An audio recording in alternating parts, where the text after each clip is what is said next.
Multiple intelligence సిద్ధాంతాన్ని ప్రతిపాదించిన వారు ఎవరు? Answer heart Gardner. విద్యార్థులు బలహీనంగా ఉన్న విషయాలను గుర్తించేందుకు ఉపాధ్యాయుడు ఏ ప్రక్రియను అనుసరించాలి?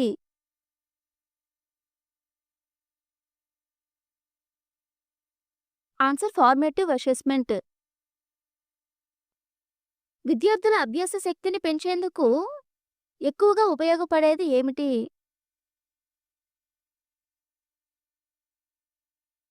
ఆన్సర్ చర్చలు మరియు సమూహ క్రియలు.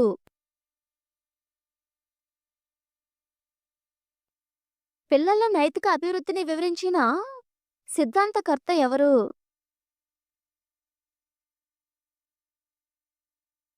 Answer Kohlberg. Please like, share and subscribe to our channel.